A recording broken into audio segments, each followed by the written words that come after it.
interpretive dance. That's awesome. Depends. What are you trying to interpret? So, let's change the context a smidge to human pregnancy. Yes. Yes. This is something else that follows a bell curve. Now, if you remember, and you probably don't, it's okay. It's been a week and a half since you watched them. I put those YouTube videos up the day we had in cancer class a couple weeks ago. And I showed you a slide that showed a bunch of stuff that was all bell-shaped. From eye contact times of schizophrenic patients to the volumes of gas tanks, all kinds of wild things are normally distributed. Human pregnancy is a perfect candidate for a bell shape because think of all the little factors that go into a baby's development in utero. Diet. Go ahead, Cassie. You're saying numerous variables, right? You got diet, stress levels, genetics, right? Exposure to vitamin D via sunlight, right? The amount of sleep the mother gets on average per night. All these things, right? All these things.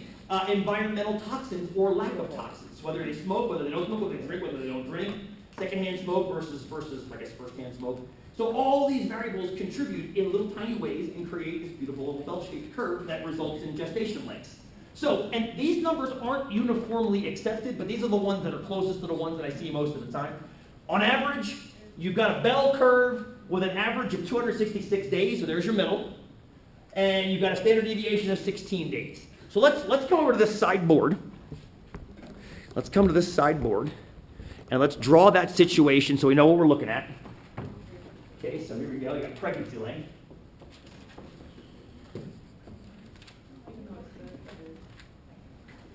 Okay, you got a bell curve. We know that 266 is in the middle of it, 266 days, because the average is 266 days. And the plus or minus around that average is 16 days. So we get for free all the usual stuff. If we bump out 16 and down 16, you get 68%. So that'll be 282, right, Corey?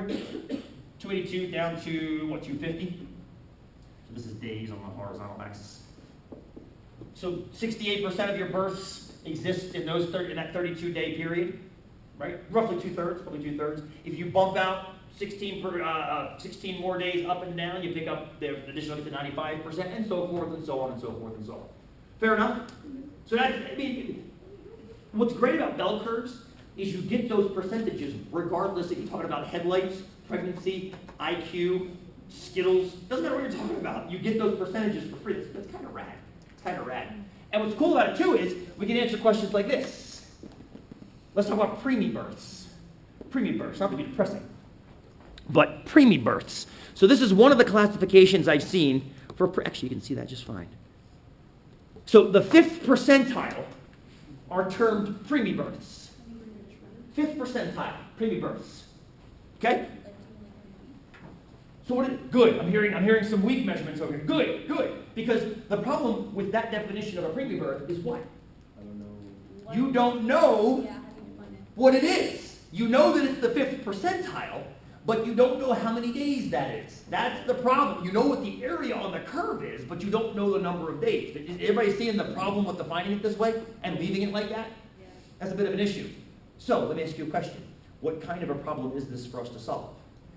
Forward. Definitely backwards. Because you have the percentage, don't you? You have the percentage. The percentage is the 5th percentile. So you can close your eyes and envision the curve, and you know what it's going to look like. Let's swing over to this board again, and let's draw the situation.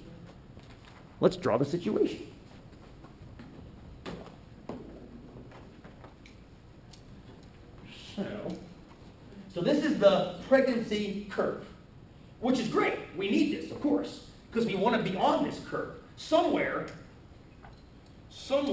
on this curve is a pregnancy length that is the cutoff of the bottom 5%. Is that fair? That's the 5th percentile.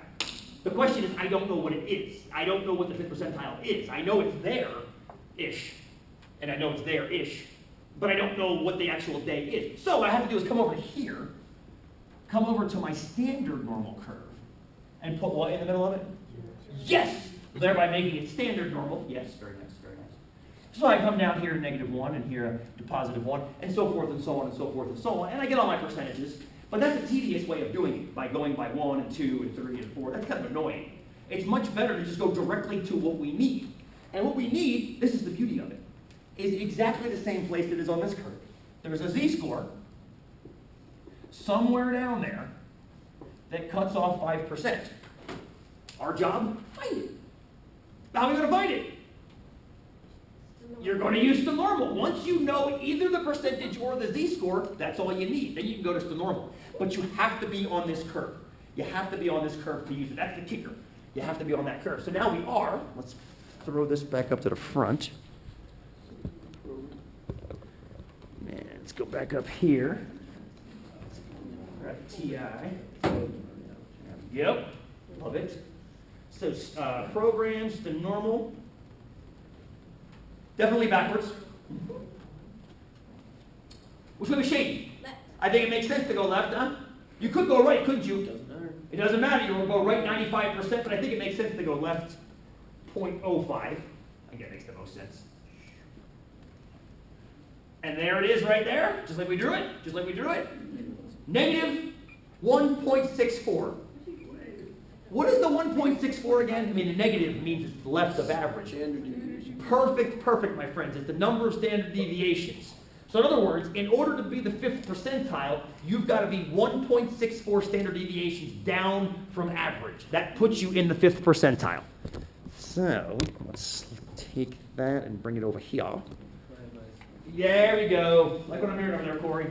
So now we know that this is negative 1.64 standard deviation. So 1.64 standard deviations down. Everybody catching why it's negative? It's negative only because it's left of average. Positive z-scores. This is what I half jokingly was talking about with the formulas. If you switch the signs and you can switch positive to negative, if you switch the sign and made that positive, that's the 95th percentile. So no longer are you talking about underdeveloped fetuses, you're talking about either overdeveloped or properly developed fetuses. That's a different situation, correct, as far as what we're talking about. Okay, and that's great. The problem is that doesn't help anybody sitting in a doctor's office. Oh yes, in order to be a preemie, you need to be 4 standard deviations below average. Smithers! That doesn't help us, right? Smithers might, I don't know. But that doesn't help us get like a day. Chris asked this question before. It's a great question. How many days is that? Corey, help me out. You were describing it. Multiply by 6. You got to take that. That's the number of standard deviations down. So take that. Take the average of 266 days. You always start from the middle, and then you work this way or this way. We're going to work that way, so we're subtracting the 1.64 times 16, which is going to be 2/3 of 16. It's like 10. 240? Good. I was going to say it's about 16 plus 26, call it 240. Yeah, roughly 240 days, and that's the beauty of it. You now know what that number is. A 240-day long gestation period is the 5th percentile. It basically, and what doctors will say is, if we've gotten past that, that's like the 8-month mark, right? Because you call it month 30 days. If you get past the 8-month mark, now you're into that 95% at the top. So you're into the whatever normal, typical length of birth, the non-preemie births, I guess what we're getting at there. And I've had this contested. I had a midwife in class a couple years ago that was ready to get in a fist fight with me about that. Is not how they turn preemies. I'm like, okay, it's cool. That's how I told this one girl when she was getting pissed. I'm like, I don't want you to kick my ass. I think you will. They determine preemie by the time of birth and not the weight at birth. I don't know. I'm saying this is the journal I consume. This is the journal I consume. I'm not saying it's like intelligence. I don't want to get in fist fights. I just.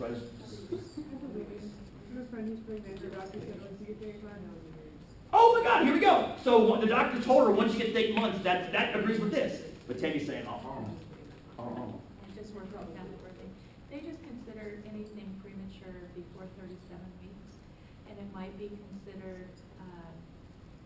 What's that divided by 7? So what if a baby comes out at 37 weeks and is like 34 and a half. So that's good. So this is a little bit more restrictive than the 37 week. So in other words, by Tammy's definition of preemie, the z-score would be closer to this way, wouldn't it? It'd be a little more. It would classify more births as preemie. The ones that are above 240 but less than whatever the. And they call there's all different variations. That's the thing. That's the thing right there. Is that this is the one way I saw it termed, And I'm not saying I'm right or wrong, I'm just saying if we're using that one, which it sounds like Kelsey's friend's pregnancy is dealing with too, then that's the measure. But knowing the other one doesn't hurt, it just gives us more data to kind of play with. Well, then they call there's Of course there are, of course. And some of it is based in opinion versus fact, because some of this stuff, oh, and speaking of fact, realize too, friends, somebody asked me this question in the first period class, a great question. Hey, Rule, how do you know the average length of a pregnancy is 266 days with a plus or minus of 16? Answer that question. How do we know that? Because it's given to you. Who gave it to me? This. Where did it come Okay. from? Thing. Let's reverse engineer where the number came from. Yes, I presented it to you today, but where did it come from? It came from a By poll. observing hundreds, if not thousands, if not tens of thousands of birth gestation lengths, and averaging them together and watching the bell curve show up. Basically, the reason we're calling it mu and sigma is the same reason you were calling your probabilities based off your Monte Carlos, by empirical observation of the data. And you have to realize too, there is definitely some wiggle room built into this, because this assumes you know where day 0 is. Right? Day 0 conception. It assumes you know exactly where that is. There's quite a bit of width here. 16 days is 2 weeks and 2 days. That's a lot of wiggle room. It's a lot of wiggle room. And I think some of that is because we're unsure of day 0. Right? That kind of makes sense? Ish. Fair enough? Well, you think about your birthday and then think about 9 months before that, like. But you're assuming 9 months, not 266 days. Like, remember you said October 5th is really Maybe common. New Year's birthday? Day. Yeah. It was only by like a 0.5%. Well, my sister's birthdays are October 5th, so I was like, Check that out. I think we know day 0. Ish, plus or minus. Very good, very good. Now remember too, Tabitha, remember, this is a good point, thank you, friend. That's the average length of pregnancy. You can vary up or down from that pretty far and still be considered typical, like within 2 standard deviations. So, sure, if they're all October 5th, that doesn't mean they were both conceived on January 1st. Well, they're twins, so I hope so. Well, okay, you left that part out.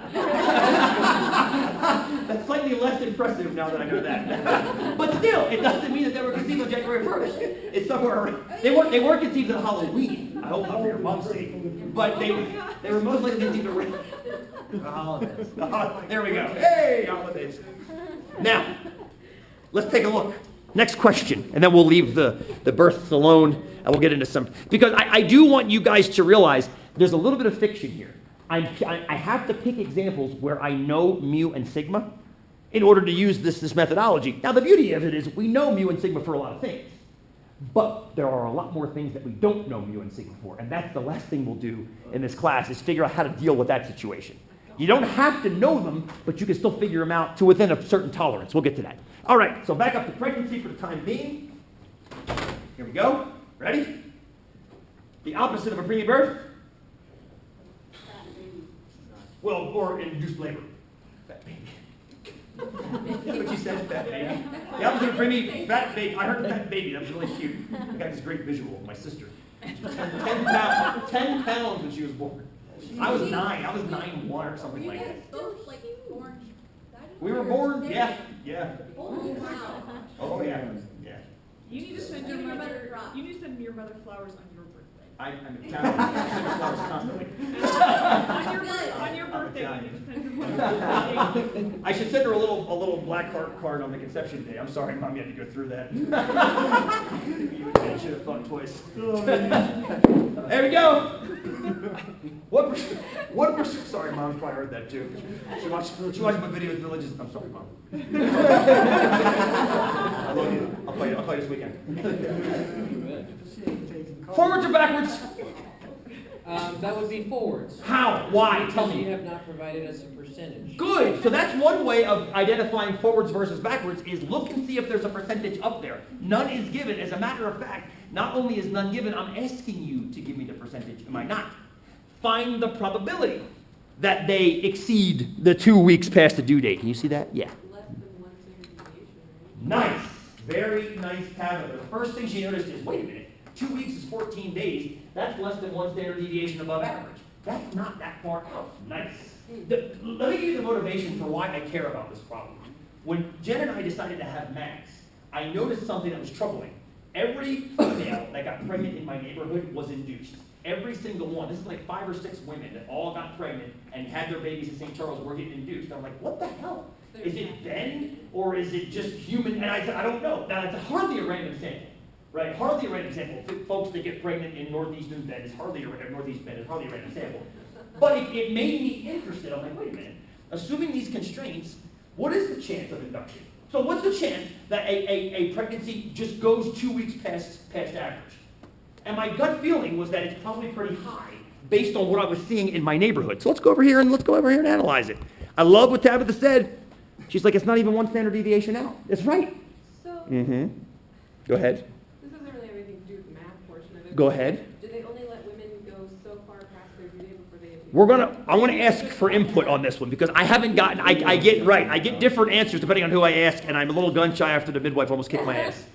So, If you start going past 2 weeks, it's like not good. So, well, that's by this definition. By this definition, 2 weeks in the oven, over 2 weeks is too long. Then what's the baby poops? That's called something. Meconium. Right, that's bad. We don't want that to happen while we're in the womb. Once they're out of the womb, they can poop all they want, all the parents. So, but you don't want it to happen in the womb, and getting them out early enough prevents that from happening, among other things. So here we go. We know it's a forwards problem. We know we're still on this curve. We know we're still on this curve. And what's cool about this is we actually know where we are on this curve, don't we? We actually know where we are. We know that one standard deviation pretend those are equal, just with the same height. My curves are not the greatest.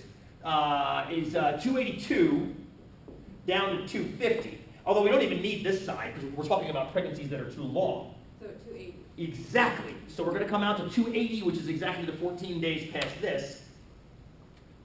So we know we're there. The question is, which are the births that are going to be induced? Well, clearly 280 is because that's what it says. 14 days is the cutoff. Is this birth right here going to be induced? 280.0000 whatever? Well, it's past the 14 days, isn't it? Yeah. How about this birth right here? How about 282? How about 281? Just go ahead and shade all of it. Well, okay, thank you. That's what I was getting at, Tabitha. I was just getting at the calculus without getting at the calculus. Thank you, my friend. Well played. And the question is what did I just shade? That's the question. What did I just shade? Well, give me a bound on it. It's at least what? It's at least 280, right? What percentage did I shade at least? You gave me this answer earlier. Well, you at least shaded in. It might. It's at least 16, isn't it? Right? Watch this. Watch this. How do I know that? Am I magic? No. That's the standard deviation mark, correct? We know that 68% are in here, which means the other 32 are here and here. So 16 is here, and 16 is at 282 and out. So we know we got at least 16% here. The question is, how much more do we pick up right there? So between 280 and 282. Exactly. All we got to do, that's one way to do it. I didn't even think about doing it as a between problem. I was going to do it as a right problem. Oh. But you can do it as a between and just add it to the 16. That works too, Tabitha. Okay. But the question is, Tabitha wants to go to still normal, and I do too. But this won't do it, will it? That's not still normal. That's just normal. That's the general normal. We've got to get this thing over to this curve so that zero's in the middle of it. Okay. So the question isn't between 280 and 282. I mean, now Tabitha, you can put 280 and 282 into the normal. It's going to get pissed at you. Oh, we gotta divide. We do, don't we? We have to convert that 280 to the z-score that it is. It exists over here. It exists over here on this curve with the same area. But we have to convert it down to a z-score to get it on that curve. So this is where that other formula comes from, and it's covered with the screen. But all you're going to do is, to get the z-score, you take the raw score, dump off whatever your average is, and divide by your standard deviation. It's the less obvious of the two formulas, but it's the one I forced you guys to deal with last week. Cool, let's do it. You know the score is 280. You're dumping off the average of 266, which is 14. We knew that was 14 days because you're going 14 above. But you're normalizing it with 16. And this is what the first thing Tabitha noticed. She's like, wait a minute. That's not even a standard deviation. You're right. It's about, is that 88% of a standard deviation? 0.875? Check my math on that one. It is. 7/8? Yeah. 8's the only ones I can do in my head. Probably the biggest one I can do in my head. So we're not even one standard deviation out. Which we kind of knew, we kind of realized that right away. We said, oh my goodness, that's not that it's not like we're inducing laborers that are in the top 2% or top 3%. We're inducing orders of magnitude more than that. So 87.5 of a standard deviation, we now know what to run through to normal, don't we? We now know what to run through to normal. So let's run through to normal. And of course, Tabitha, now that we know that, you can go 0.875 to 1 Yeah. and get that area added to 16, for sure. So let's do it. There we are. Yes, forwards. I'm going to just go ahead and do a right. If it's okay, we'll go with the right, because we have the right bound, or the left bound, I mean. Left bound is 0.875. Oh, you can also put in fractions. If you didn't want to do this whole, you could just put 14/16 in too. You can deal with that. Here it comes. That's quite a bit of area. 19%. That's a lot. I call that about 20%. And that's 1 in 5. That means, by this definition of induction, 1 in 5 pregnancies are going to be induced naturally, just by the fact that natural fluctuations make 20% of them be more than 2 weeks over that 266. To me, that's kind of surprising, right? To me, that's kind of surprising. That seems like a high number. It also supported my belief that I was surprised when so many women in my neighborhood were induced, but this kind of sits with that. This tells me there should be 1 in 5, assuming that definition of induction. But Tammy, you were saying this might not be the way it's always done? There's all sorts of reasons. Of course. Golf So schedules. the first thing is that the placenta is only a 40-week organ, and it begins breaking down after 40 weeks. Ah, So they try to not let them go too far, gotcha. because They're not getting they're not nutrients. getting perfused, Right. they're not getting, there's all sorts of problems that come across. Excellent. The meconium can happen at any point, but the Mhm. longer they're in More the likely at the life tail end of the cycle, curve, right. So yeah. there's Many, all- many And reasons. then there's also in Bend, especially on the northwest side of Bend, there's a lot of what they call social inductions, which just means it fits their schedule a little better to do it this day. Look at that, hole in one. With a lid on, thank God, Michelle. So yeah, exactly. And I've heard that every term I've heard that it fits in the schedule better. Which is just, when I see this though, this has nothing to do with scheduling. This is the fact that 20% of births are going to go 2 weeks past 266. Assuming, I'm making a big assumption here, friends. I'm making the assumption that those parameters of 266 and 16 are accurate. They might be off. Hell, if that standard deviation drops 10 days instead of 16, all of a sudden you're getting way fewer inductions. Way fewer. So it all depends on the accuracy of your parameters being estimated, which is a huge part that we're kind of glossing over. Raphael, you said it great when I said, how do you get these numbers? You're like, you told them to me. That's the thing, is that my data is only as good as my source that I'm getting it from. And this is basically a collection of the sources that I've consumed about it. But those are constantly being refined, much like the deal or no deal bankers calculation that we're doing in class. Every time we get more data into the mix, my model gets a little better of what the banker's going to do. Every time we mark more and more pregnancy lengths and births from 0 to n, we get a better idea of the average. So that's the whole point. The normal distribution is fantastic if you've got a fairly bomb-proof definition of what the average is on there. And that brings us to the very last thing we're going to talk about in this class, which is how we do that. How we actually go from a sample to a parameter estimation. This is the beginning, and this is the crossing. You have the bell curve down. And not that we're done with it. We're not done with it at all. I mean, we're going to wrap the course up talking about the bell curve. And I want to complete this last little idea with respect to the bell curve, because it really is all about the bell curve, as you'll see over the next 2 days together. But what I want to see is there an easier way of coming up with those values of 266 and 16, besides just counting thousands, if not 10,000s of births? And the answer is yes. There's a hell of a lot of an easier way. There's a hell of a lot of an easier way. But I'm going to pause this real quick.